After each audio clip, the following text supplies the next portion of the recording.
भारतीय लोकशाहीचे चार मुख्य स्तंभ मानले जातात: कार्यपालिका, विधिमंडळ, मीडिया आणि न्यायव्यवस्था. या चारही स्तंभांमध्ये न्यायव्यवस्थेला अत्यंत महत्त्वाचे स्थान दिले गेले आहे. जेव्हा देशातील सामान्य नागरिकांचा सरकारवरचा, पोलिसांवरचा आणि व्यवस्थेचा विश्वास उडतो, तेव्हा तो शेवटची आशा म्हणून कोर्टाची पायरी चढतो.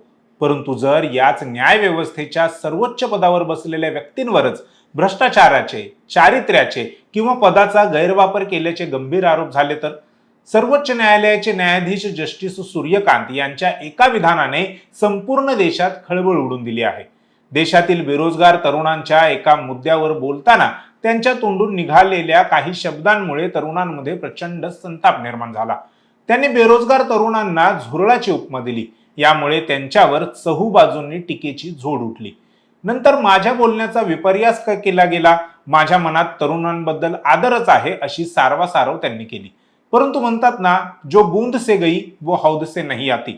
एकदा तोंडून निघालेला शब्द आणि गेलेली आबरू परत मिळवता येत नाही. आश्चर्याची गोष्ट म्हणजे तरुणांच्या या बेरोजगारीला कारणीभूत असणाऱ्या राज्यकर्त्यांवर किंवा व्यवस्थेवर मात्र त्यांनी एक चकार शब्दही काढला नाही. परंतु हा प्रश्न फक्त एका विधानाचा किंवा एका न्यायाधीशाचा नाही. हा प्रश्न आहे आपल्या सर्वोच्च आणि उच्च न्यायालयांच्या त्या इतिहासाचा, जिथे अनेकदा न्यायाधीशांचे चेहरे डागाळलेले पाहायला मिळाले आहेत. हायकोर्ट आणि सुप्रीम कोर्टच्या न्यायाधीशांवर भ्रष्टाचाराचे, विनयभंगाचे, खंडणीचे आणि पदाचा गैरवापर केल्याचे अत्यंत गंभीर आरोप झालेले आहेत. काही न्यायाधीशांवर तर संसदेत महाभियोग चालवण्याची वेळ आली. आज यावर चर्चा करूयात.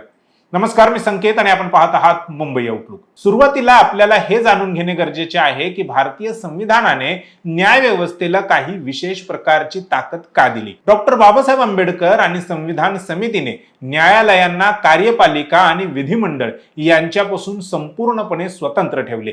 याचे कारण असे की न्यायाधीशांवर कोणत्याही राजकीय नेत्याचा किंवा सरकारचा दबाव नसावा. सर्वोच्च न्यायालयाच्या न्यायाधीशांना पदावरून हटवणे हे अत्यंत कठीण असते. त्यासाठी संसदेच्या दोन्ही सभागृहांमध्ये 2/3 बहुमताने महाभियोग प्रस्ताव मंजूर करावा लागतो, ज्याला इंग्रजीमध्ये इम्पिचमेंट असे म्हणतात.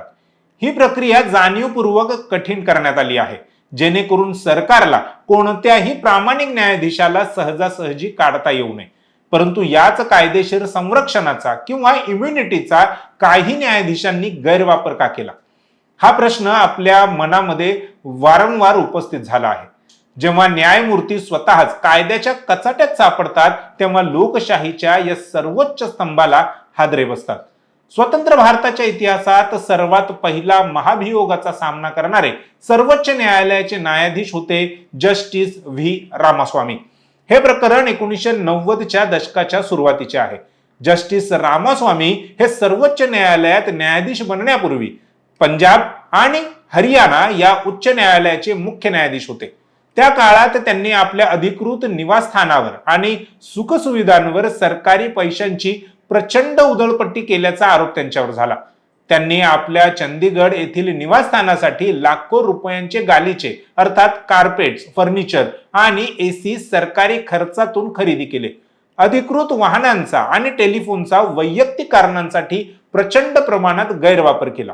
ऑडिटमध्ये त्यांच्या या उधळपट्टीवर गंभीर बोट ठेवण्यात आले.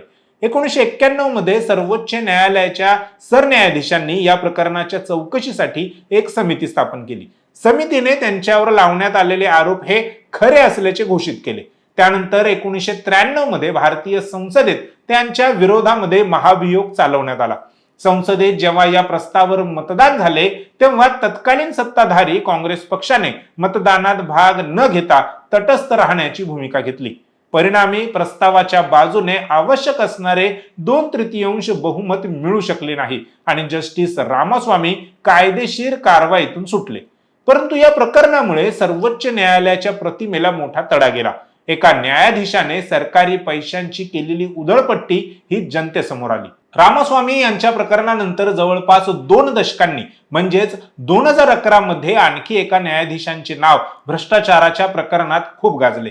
ते होते कलकत्ता उच्च न्यायालयाचे न्यायाधीश जस्टिस सौमित्र सेन. जस्टिस सेन हे न्यायाधीश बनण्यापूर्वी म्हणजे 1993 मध्ये एका कायदेशीर वादात कोर्टाने त्यांची स्पेशल रिसिव्हर म्हणून नियुक्ती केली होती. एका व्यवस्थापकीय वादात कंपनीचे पैसे सुरक्षित ठेवण्याची जबाबदारी त्यांच्यावर होती. त्यांनी रिसिव्हर म्हणून मिळालेले तब्बल 33.23 लाख रुपये स्वतःच्या वैयक्तिक खात्यात वळवले आणि ते पैसे वैयक्तिक कारणासाठी वापरले देखील. जेव्हा ते उच्च न्यायालयाचे न्यायाधीश झाले तेव्हाही त्यांनी ही माहिती लपवून ठेवली.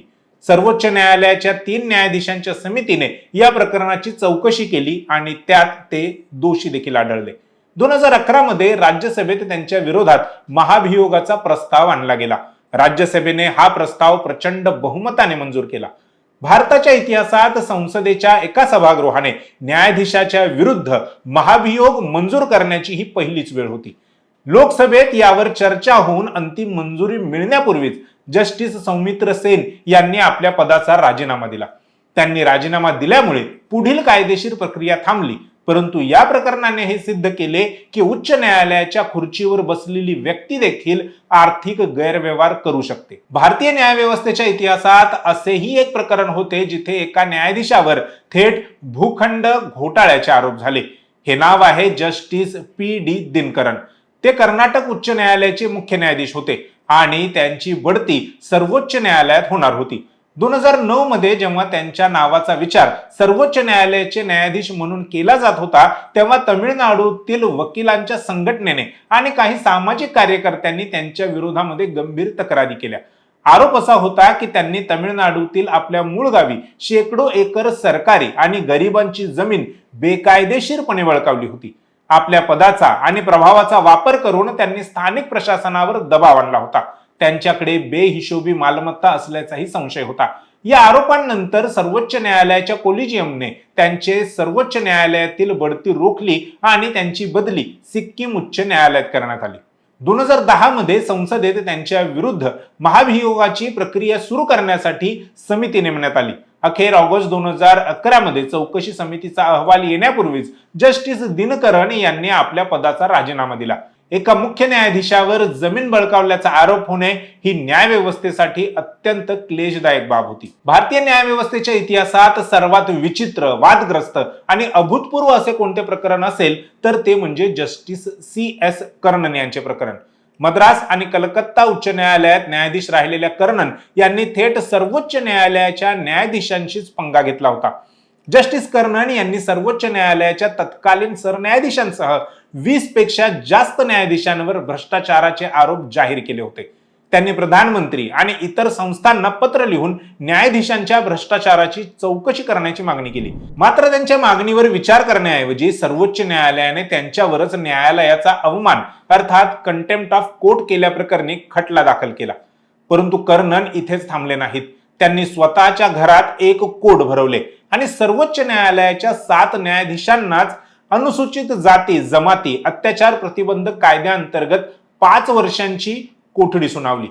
या अभूतपूर्व गोंधळानंतर 2017 मध्ये सर्वोच्च न्यायालयाने जस्टिस कर्णन यांना 6 महिन्यांची तुरुंगवासाची शिक्षा सुनावली. कार्यरत असलेल्या उच्च न्यायालयाच्या न्यायाधीशाला तुरुंगवासाची शिक्षा होण्याची ही देशातील पहिलीच वेळ होती. शिक्षा झाल्यानंतर ते काही दिवस गायब होते, परंतु नंतर त्यांना कोलकात्याहून अटक करण्यात आली. या प्रकरणाने न्यायव्यवस्थेतील अंतर्गत कलह आणि अराजकता चव्हाट्यावर आणली. एवढंच काय तर जानेवारी 2018 मध्ये सर्वोच्च न्यायालयाच्या इतिहासात पहिल्यांदाच justice J Chelameswar, justice Ranjan Gogoi, justice Madan Lokur आणि जस्टिस कुरियन जोसेफ या 4 ज्येष्ठ न्यायमूर्तींनी पत्रकार परिषद घेतली होती.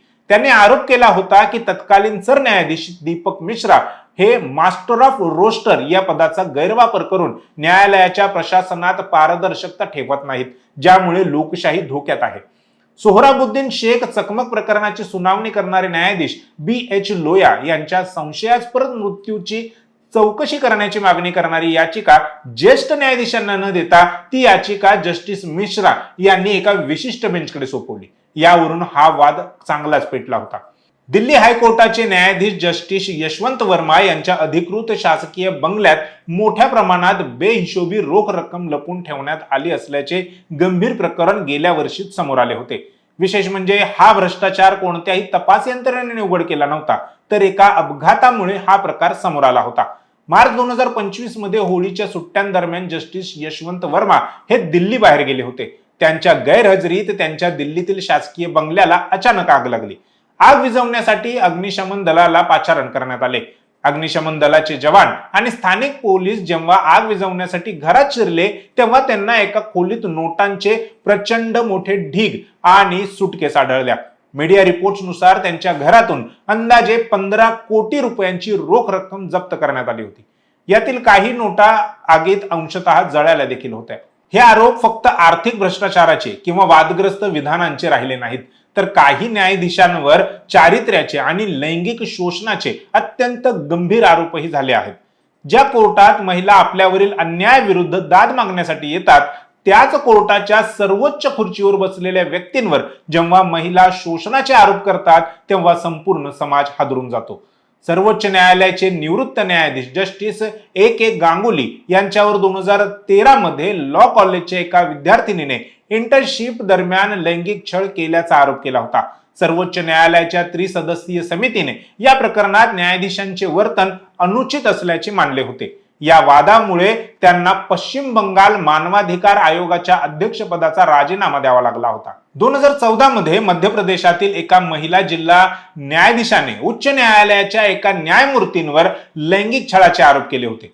तिने असा आरोप केला होता की न्यायमूर्तींच्या अवाजवी मागण्या पूर्ण न केल्यामुळे तिची जाणीवपूर्वक दूर अंतरावर बदली करण्यात आली, ज्यामुळे वैतागून तिला शेवटी राजीनामा द्यावा लागला.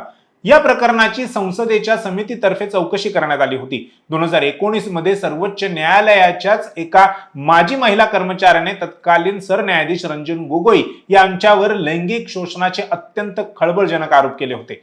या प्रकरणाची चौकशी करण्यासाठी सर्वोच्च न्यायालयाच्या अंतर्गत न्यायाधीशांची समिती स्थापन करण्यात आली, ज्या समितीच्या अध्यक्षस्थानी जस्टिस गोगोई स्वतः बसले होते. या समितीने सरन्यायाधीशांना क्लीन चिट दिली. याचा अर्थ जस्टिस गोगोई यांनी स्वतःला दोषमुक्त केले. या संपूर्ण प्रक्रियेवर अनेक कायदे तज्ञांनी आणि मानवाधिकार संघटनांनी प्रश्नचिन्ह उपस्थित केले होते, कारण पीडितेला आपली स्वतःची बाजू मांडण्याची पुरेशी संधी दिली नाही असा आरोप झाला होता. या सर्व प्रकरणांशिवाय आज न्याय व्यवस्थेसमोर सर्वात मोठे आव्हान आहे आणि ते म्हणजे पदाचा गैरवापर आणि निवृत्तीनंतरच्या लाभांची सोय. अनेकदा असे पाहायला मिळते की सर्वोच्च न्यायालय किंवा उच्च न्यायालयाचे न्यायाधीश आपल्या कार्यकाळात सरकारच्या बाजूने किंवा विशिष्ट राजकीय अजेंड्याला पूरक ठरतील असे निर्णय देतात आणि निवृत्त होताच काही महिन्यातच त्यांना सरकारकडून राज्यपाल पद, राज्यसभेची खासदारकी किंवा विविध सरकारी आयोगांचे अध्यक्षपद बहाल केले जाते. जेव्हा एखादा न्यायाधीश निवृत्तीनंतर लगेचच राजकीय पद स्वीकारतो तेव्हा त्यांनी आपल्या कार्यकाळात दिलेले निर्णय खरोखरच निष्पक्ष होते का असा गंभीर संशय सामान्य जनतेच्या मनात निर्माण होतो. सर्वोच्च न्यायालयाचे माजी मुख्य न्यायाधीश रंजन गोगोई याचे जिवंत उदाहरण आहेत.